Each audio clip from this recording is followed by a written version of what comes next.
Welcome to the Best Hour of Their Day podcast with your host, Jason Fernandez. And me, Jason Ackerman. With more than 20 years in the business, as both coaches and affiliate owners, our passion is to help create world-class affiliates and coaches by building better boxes. Welcome to the best hour of your day. You know, we got a lot of positive feedback that I didn't talk much on the last episode. Maybe that's how we should do this thing. Do what? This podcast. Maybe I'll just sit back, let you take over, just like the James Fitzgerald interview.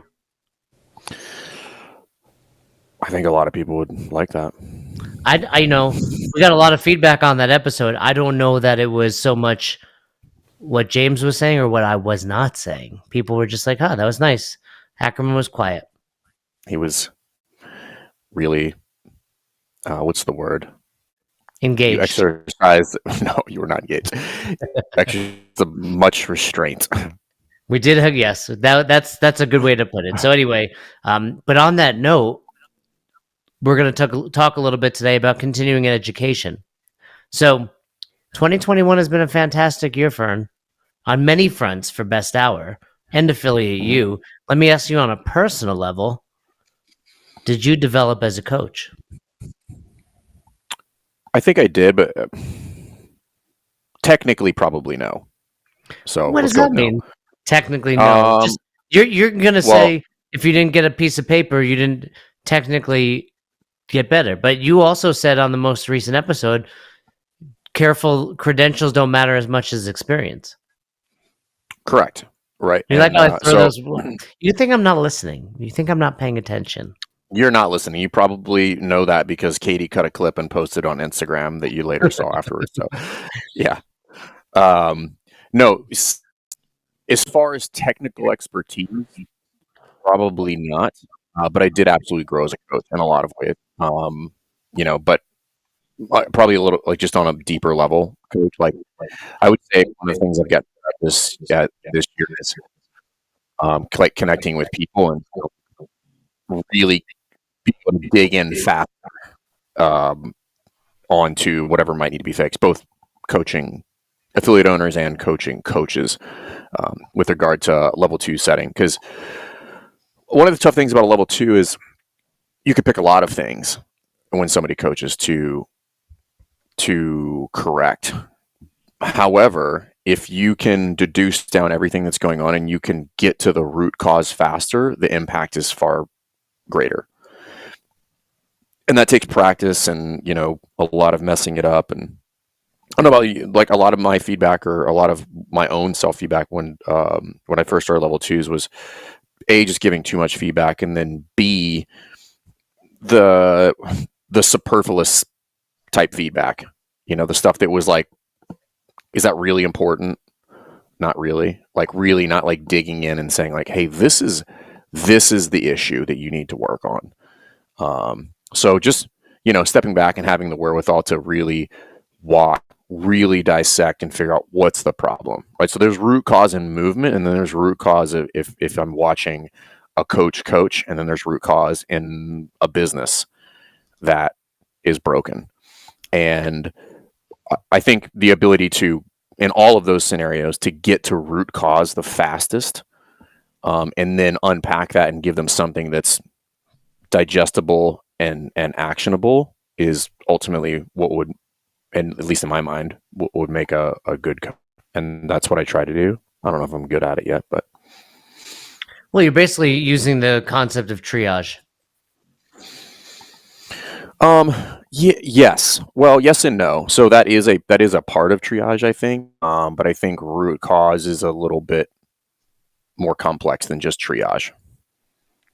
When you're at a level 2 and you're giving feedback to a participant, so just in case they don't know, you take your level 1, your certificate course, right. you get taught the 9 foundational movements, you get taught a couple other additional movements and lots of methodology, and then you sit and you take a test.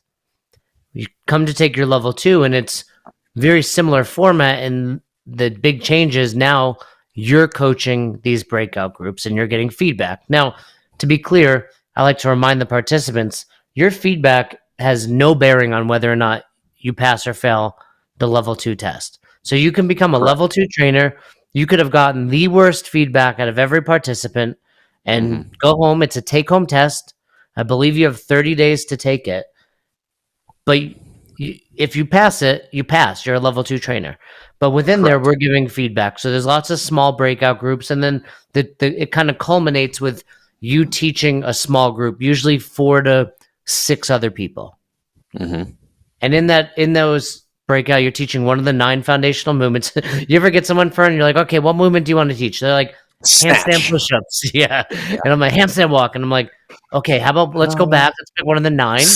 Sometimes I'm tempted to be like, fuck it, show me. Let's see what Let's see what happens. you got.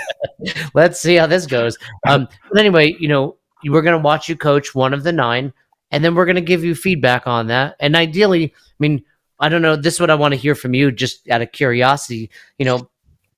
I do a couple things when I'm providing feedback. I kind of write down the 6 criteria, teaching, I have the categories: teaching, seeing, correcting, group management, demonstration, presence, and attitude. And I like you said, we can give out so much feedback. Your demo, you had a little bit of forward inclination in your dip on the push press, or group management. I try to give 2 strong pieces of feedback that I think if you take home and implement will make you a much better coach. And they typically are in the teaching, seeing, correcting categories. Right.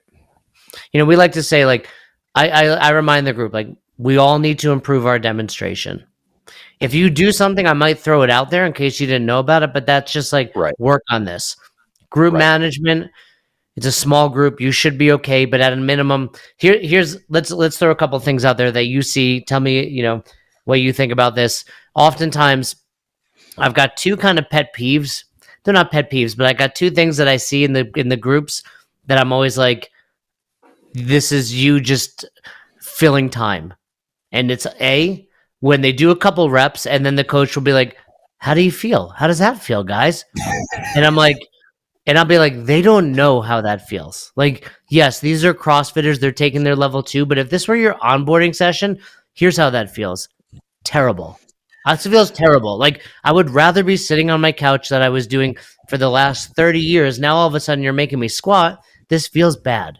So don't ask, how does that... When you're asking, how does this feel, you're basically saying, I'm giving you a short break, and I'm just checking in. So rather than saying, how does this feel, take a pause and go on to the next topic. Like, all right, we just worked on heels, let's work on knees. That's where layering comes in. But what were you going to say? Or what? Or it's for your own self-reassurance. Yeah, I lack confidence.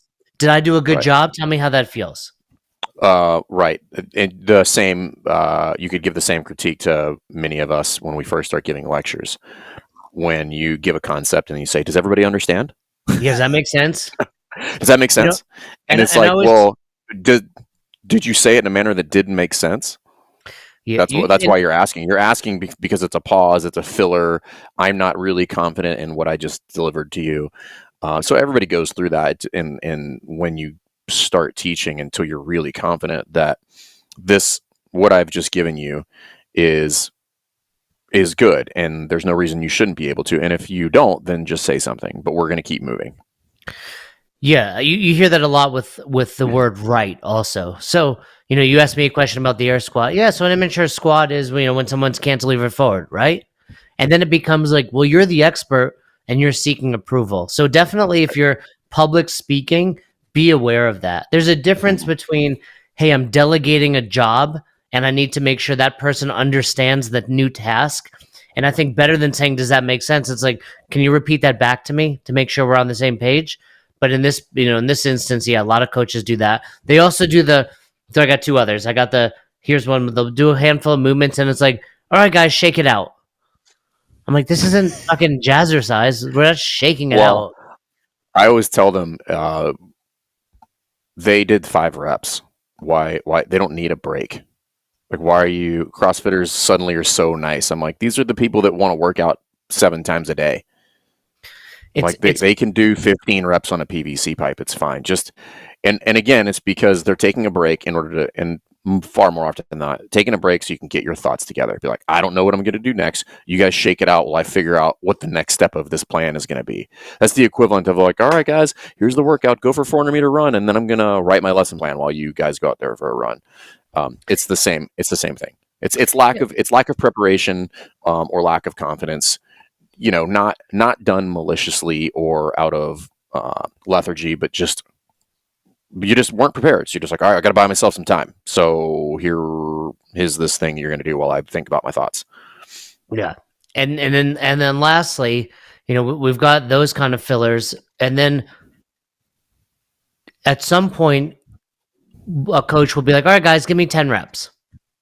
And I'm like, no, don't do that. Yeah. So, that's where group management, this is all stemming from group management. If you say, give me 10 reps, the first thing I will reply to you is, you've not seen anything yet. So what makes you think 10 people or 7 people moving at the same time for 10 reps, you're going to see nothing? Like, you're already not seeing anything. So this is not going to make your job easier. So when we say group management, it's that. Control the reps. We talk about static and dynamic positions. Don't get it twisted. Like, at some point in your class, let them go. Like, it's a warm-up now. But we're distinguishing between this is the teaching portion of class versus now you're moving to warm up. Right. Yeah. There's practice, which is the controlled portion, and then there's the warm up, which is an extension of training. Yeah. If we're thinking about the 10 general physical skills and the different ways that we could improve on those practices we're doing very controlled reps, largely absent of intensity. And then when we're like, all right, guys, like, it's time to start warming up, you can start moving your own pace. This is now we're getting into we're inching our way into training. But yeah, and I think that comes with reps, all of that stuff. It comes with practice. It comes with feedback. It comes with creating either self-awareness or awareness brought to you by someone else. And that now becomes the path moving forward. And so there's multiple ways to do that. I can do that in an interactive forum. So level 2 CDP, just walk into somebody else's gym and have them do an evaluation on my class, writing your own lesson plans, tracking your timelines. Then there's the more cerebral or controlled, which is I take a course in person or virtual, or I just study video or something like that. But you kind of want to be bouncing back and forth between all of those as you go through. I got feedback this past weekend. What was your feedback? I was like, you're way better than Jackerman. You and I got our annual reviews from CrossFit, and I was texting you. I was like, I can't believe my feedback is so good right now. Jay's response was surprisingly good. I was volumes to your self-awareness, which is, No, it was like, wow, I'm good at this thing. So let's dig in a little bit. We talked about just kind of, this idea of triaging when it comes to, giving feedback and coaching. But if we were giving advice as far as triaging continuing ed, because that's a big thing, right? We just had our coaches development group. I think 10 people passed their level 3 this year from that group. That was pretty crazy. And the point being, now it becomes a time where now you need some continuing ed. You have to revalidate it. So I think you need 50 CEUs every 3 years. 55. 55, is it? Pretty sure. I'm at 86. I'm at 86 already. No, I think you're right, actually. I think it might be 50. I'm going to sneeze, sorry. When did your credential lapse? Expire? 2023. Yeah. I've got over 2 years left, or about a year and a half, and I'm at 86 credits. So I'm like, I don't need any. I'm good. Like, I'm a doctor now, as you guys know. So I don't need any more. I just revalidated mine, I think. We got to be around the same time because we took it at the same time. I literally just got mine redone like within the past 12 months. So I still have like 2.5 years left probably. But I have, I think I have 42. 50. Yeah, 50. You're right. Yeah. 50, so 42. I have 42 of the 50 requirements. I still have 2.5 years left. So I will go way over because I'm gonna take the nutrition course, CrossFit's nutrition course, and then I have a couple other that'll be that are lined up for there too, and then other courses that are not COU approved that I'll still do as well. Yeah, and for the record, for those listening, the reason you and I are able to get a few more CEUs is we get it for judging at the games, we get it for some of the other things that we do in CrossFit, our summits, etc. So we're able to get some, but I revalidated my PN1 this year, which was like 20 additional credits, and a few How other long things. is that for? How long is that credential good for? The PN? Yeah. That was the first time I had to revalidate. I would say it was probably 5 years. I don't know though exactly. I did mine like 2 Yeah. years ago, maybe, and I definitely didn't submit for CEUs, so that was dumb. I might be able to still be able to do that. You might be able to, or you could potentially revalidate it, which was literally just taking the test. Take the test. I'll probably just do that. So that I'll do both of those. I'll do. I need to resit for the CSCS and just get that. Oh, you're going to take that? I've taken it twice already. I've yet to open a book, but I took it twice.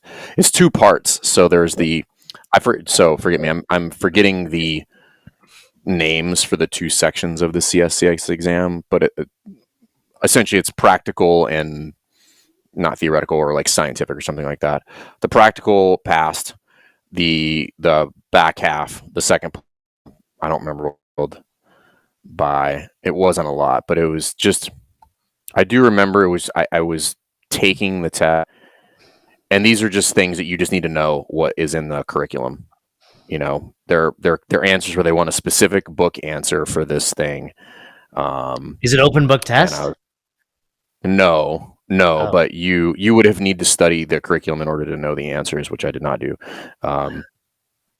So I need to go back and retake it, and then other stuff outside the box, CSCS, obviously James Fitzgerald was just on the podcast. OPEX. Are they a CEU approved course? Well, based on what he had to say about CrossFit, I would guess. Right, he probably didn't care enough to submit that, so probably not. Well, I was going to just say, we got a lot of coaches listening, whether it's level 1 or level 2 trainers, or maybe they have passed their level 3 and they're thinking about CEUs. When you think back to when you first started doing CrossFit and you're getting the credential of the level 1, what was your path? For me, when I started doing CrossFit, it was only CrossFit. The only thing that I ever did outside of CrossFit was the RKC. Right. So I did that. I mean, this was before I needed credits. This was simply for education, but if you go in the trainer directory, you can see all of our specialty seminars that we've taken, and I've taken them all, like literally every single one. Just because I wanted, at the time I was like, I want to learn more. I want to learn. And in 2007 and 2008, you can go on to, your podcast app and hear 2 masters such as us discuss breaking this shit down. There was nothing. The only thing there was the journal and then specialty courses. I mean, now you can learn so much without spending a dime. But what was your path after you took your level 1? So my path, this is a very interesting topic. And now that we're having this conversation, my parents are in town. So my dad, we were at dinner the other night and we were just talking about. So my dad has coached basketball he's actually retired. So he retired from coaching basketball, I think a year and a half ago or whatever, but it was 36 years as a basketball coach. And then he retires in like 6 months or something like that from teaching. He's going to move to Virginia Beach? They're thinking about it. They're not sure yet. But he was talking about, so he's still the athletic director. So he still sees a lot. He's, fully in tune with the athletic programs, and he goes to all the games or whatever. And he was talking about how bad some of the young coaches are these days. And my mom brought up a good point. She said, she's like, you've said before, she's like, none of them go to conferences. They don't invest. They just get in there and then they do. And this is very much analogous to most CrossFit coaches, which is they get the credential and they never leave the walls of their box. So the ceiling that you are capped by is really, really, really, really, really, really low. There's only so much information inside the walls of that gym. And so there's two types of continuing education. There's the actual education piece. There's a course, there's a credential, there's a piece of paper. And then there's the get outside and go do your craft with other people education. That is actually the really, really important one, which is you need to go and sit with other people. You need to go. I remember my dad used to go to, several conferences every year with basketball, like for basketball coaches. Every year, you guys just did a simultaneous coffee drink just now. I noticed that. I noticed it. Yeah. If you're not watching this on YouTube, you wouldn't know that, by the way. You would just be hearing it. You didn't let me in on that. And so that's what I did. I was always trying to be physically in the room with other people so I could, because there's courses and then there's the small nuances or ideas that you pick up by having an offline conversation with somebody or watching them interact with somebody else. Like that's where the nuggets are. That is where you become a great coach. And you can unpack an idea with somebody like, why are you doing that? And they say, well, this is what I've learned because I used to do it this way. And then we morphed it. And now we run this offense. Or I used to use that progression. And now I use this one because it doesn't work with this set of athletes.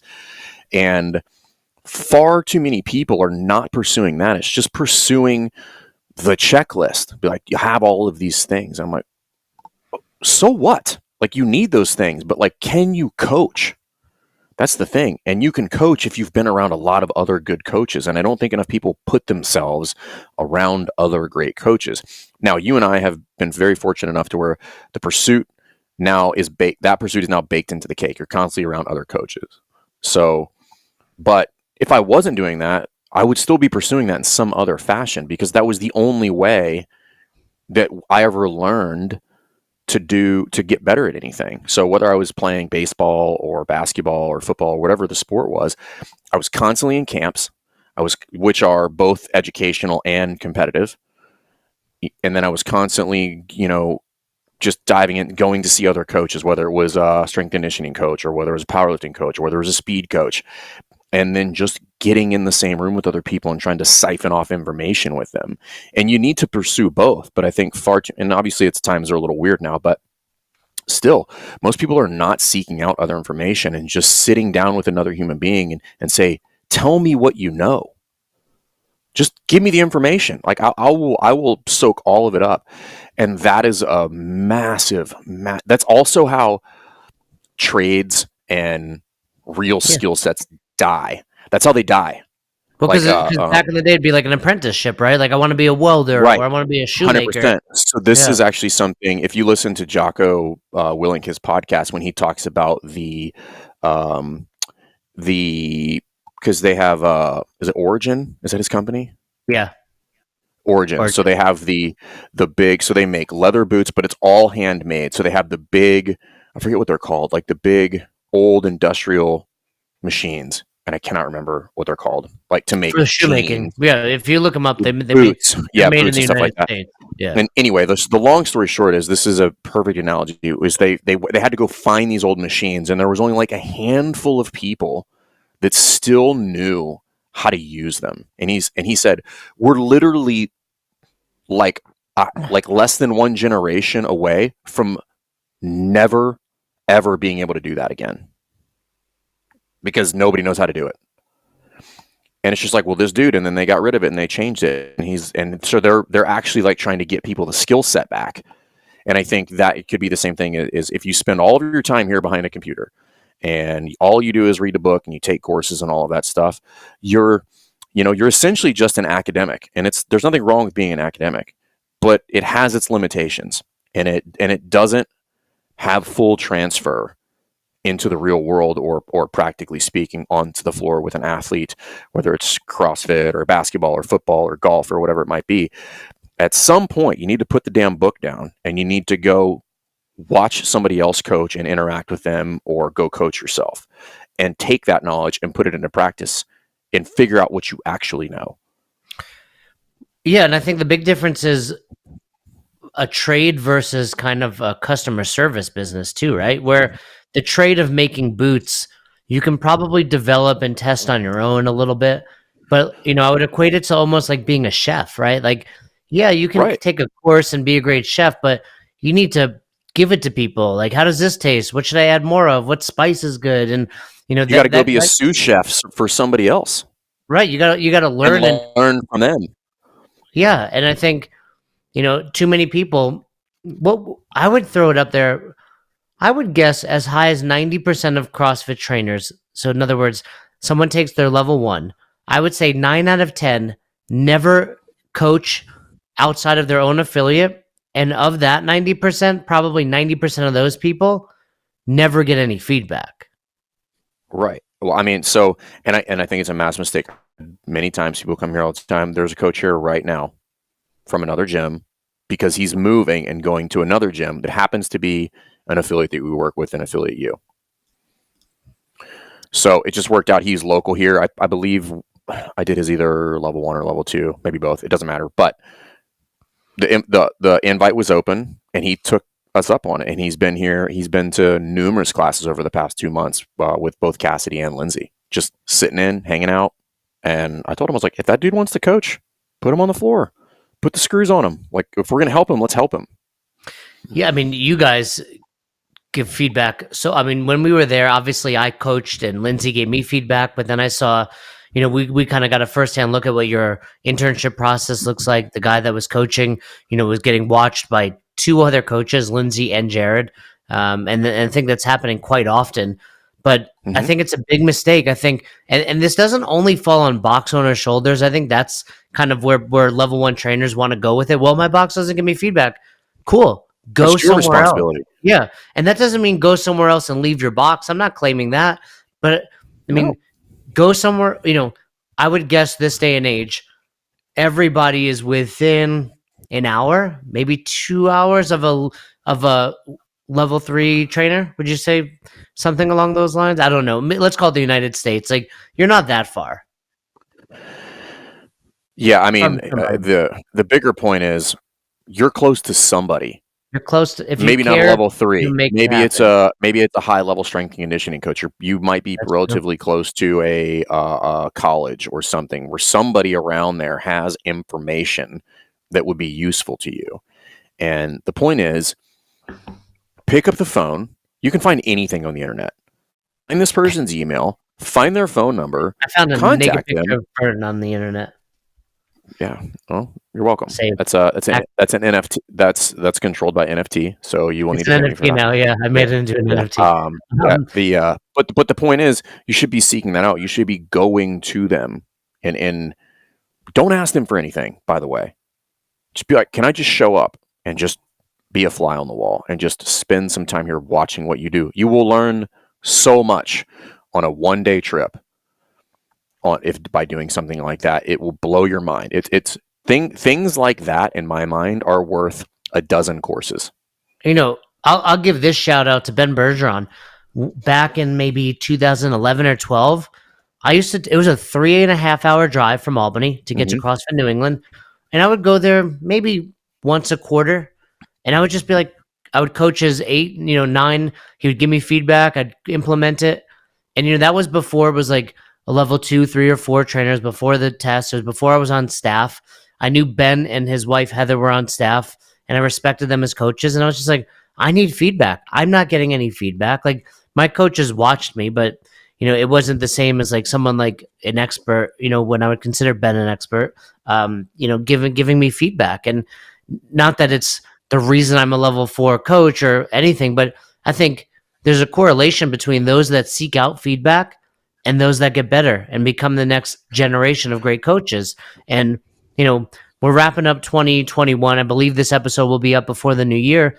And I think this should be a call to action. If you're a trainer, stop, I want to say being lazy, but let's reframe it in the positive. Like, seek out growth this year. Seek out becoming a better coach. If you're a level 1 trainer, sign up for your level 2 this year. I don't care if you just took it this year. Like, what's the difference if you spend $1,000 now or in 4 years? Like, go spend the money, sign up for it. And beyond that, I would say, and then also take that next step. Like Fern said, look at the affiliates within an hour of you. find one that either has a level 3 or maybe somebody's on staff or maybe it's just a good coach that you've heard of, and just reach out and be like, hey, can I come in? Can I watch? Can I coach?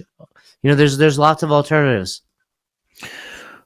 You should pursue the credentials, right? That's a real thing. Again, I've said it before, like a resume is still a thing. Okay. However, you need to get out and coach. Like there's no other means of getting good at this, and get off your ass. And if you're not pursuing continuing education, whether it's formally or informally, then I think you should quit coaching, because you're doing everybody a disservice. You're getting worse. Your athletes are overpaying for an under-delivered service. And why else would you be doing something if it weren't to get better at it? You just said something that I think is worth taking a moment on. Yeah, I agree with you wholeheartedly on that. But you also said you're getting worse. And I think that's something that's not understood. Coaching is a diminishing asset. Perishable skill. That's what I meant. It's like motivation. Is always what I've said. Longevity? Longevity, I'm pretty sure is a word. I'm pretty sure that's a word. But it's a perishable skill, we'll call it. And that means, and I would say this, what do you think about this? Yes, not doing it, but even not doing it with any feedback, because you're basically just doing the same thing. So it's perishable even when done if you're not getting some feedback. Just think about if somebody were to start CrossFit and never get coached on the movement, they're not necessarily getting better or worse. They're staying stagnant. So let's call it that. Even if it doesn't perish, you're not growing. That's for sure. Actually, I disagree, and I'm not gonna let everybody off the hook with that. Because, all right, OPT, let's hear it. Right. Yeah. I disagree. I think it's health. You think it's vitality. It's vitality. No, I don't want to let everybody off the hook, because if you say that that's the only way to get better, then we're like, well, I don't have access to that and I can't make a trip. And I'm like, well, to some degree, yeah, you absolutely need that. At some point you need oversight. However, if you look at anybody that became top of the heap, world class at their thing, Jordan, Gretzky, Pele, Ackerman again. Ackerman, I said. Yeah, I don't remember what that is. But the point is, if you look back and you really study some of these individuals, an immense amount of time that they spent honing their craft was by themselves. And I was a mediocre basketball player, and many of the things that I became good at were just hours of practice, messing it up on my own and learning by trial and error. I can't do this. I can't do that. The timing is off. I need to get better at this position, or I can't cover that distance fast enough, maybe because my footwork sucks. But you don't need somebody else all the time. You need to walk in with intention and say, I'm going to try to do this. And then the feedback is you did it or you didn't. And then you reevaluate. And I would tell you that even with no feedback, if you were practicing and trying to achieve something that you have either seen or heard about, you would back your way into being pretty fucking good at it.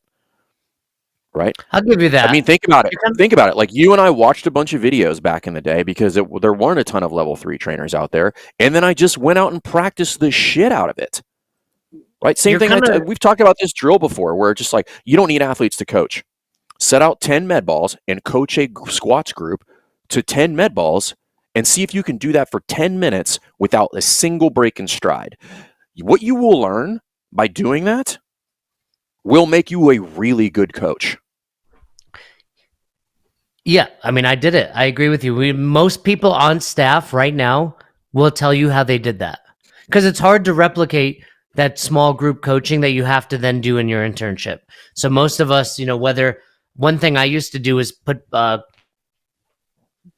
post-it notes, or what's a 3x5 index cards, and write down like a name and like 2 faults, and try to remember, like, okay, Susie doesn't open her hips, Johnny over there is curling the ball, but and then give out cues and practice that. I agree with what you're saying. It's kind of like that whole like Kobe Bryant Mamba mentality of like, be practicing when no one's watching, be the first one there. Right. And you're right. I think you can get better without that feedback. I guess my assumption is the same people that aren't seeking feedback are probably not doing what you just laid out. Well, the feedback and the tests and all that stuff, that is a measurement of your progress. When I go to sit down with somebody, I'm like, how much have I improved? But the improvement, that shit happens on your own time.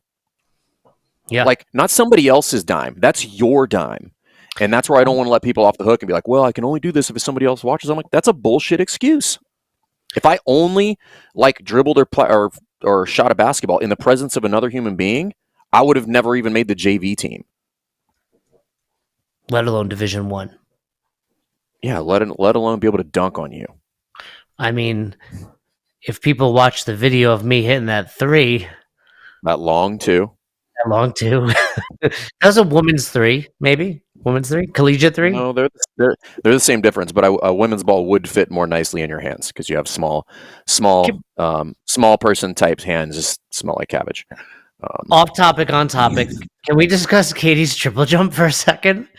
Is it supposed to look that awkward, Katie, or is that is that normal? Can you just is that supposed to leave me alone?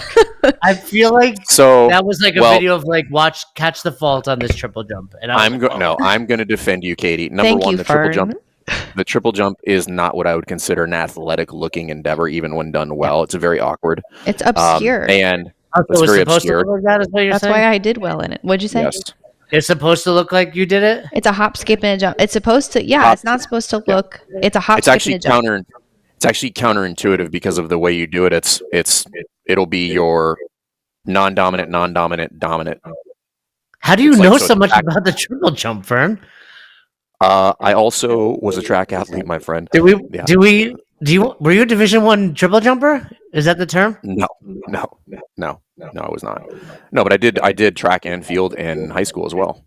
Okay, so I did a little bit of cross country. I was the largest cross country runner you've ever seen, and then I ran some of the sprints. So I ran 4x4 relay, and I was fast in high school. Cross country is different than track, right? Like different. At least in New York, it was different. Totally different. Yeah, totally different. Yeah.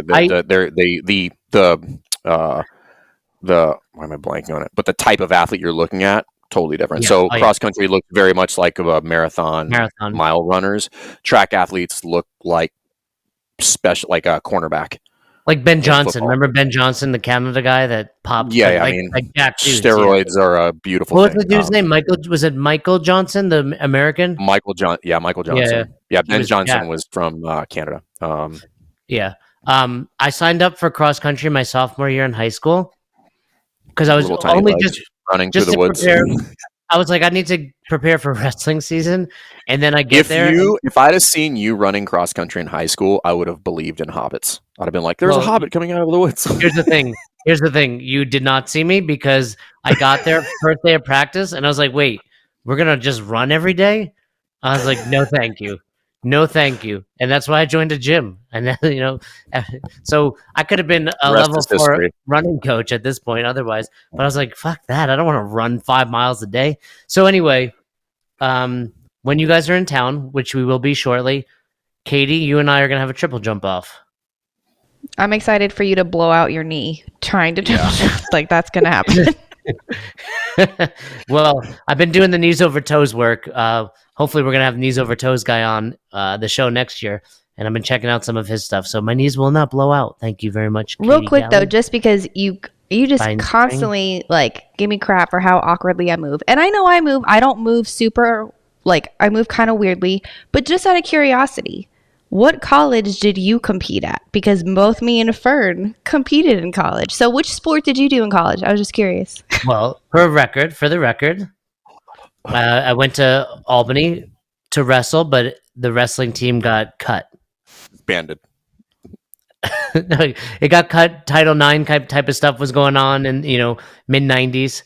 So I did. You showed up, and you were the only person there who wanted to wrestle, and they're like, "We can't justify the budget for this." Sorry. I still did do some club wrestling. Okay, so there you go. So you did, which is weird, by the way. Yeah. What? Yeah. What's weird? Club wrestling, it'd be different if you were competing for it. Be like, you know what? I just want to roll around and hug a bunch of dudes, just for fun. Yeah. It's no different than Division 1, except it's just, you're going to different colleges. You're still having dual meets and tournaments. You're just not, recognized by the NCAA, I suppose. My brother competed in he did club hockey. club ice hockey. Yeah, that's like intramural. It's not quite as prestigious as Division One. I get it. Were you Division One, Katie? Division 3 all the way. That's basically a club sport. It is not a club. I was an NCAA sport. Yeah, she was. Are you in the video game like Fern? She was in the NCAA basketball. She was in the clearinghouse though. She was in the clearinghouse. She was in the NCAA clearinghouse. But let's bring it back. So, we're throwing out there a challenge. Get out there, get feedback, take the next credential.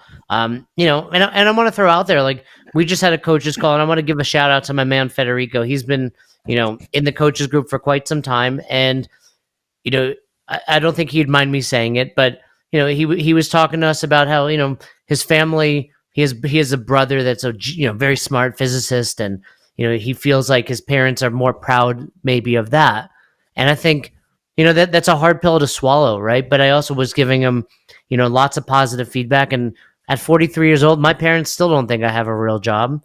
To be quite honest, I don't think I have a real job. Yeah, I was going to say, but that's what life feels like when you do what you love. Like, you're just like, it doesn't feel like you have to go to work or like this is stressful or I don't want to do it. I'm excited every day. But I will say part of the problem is you do have a lot of trainers out there that just, like we said, kind of rest on their laurels. Like, oh, I got my level 1. See you in 5 years. And it's like, until we get more coaches and more trainers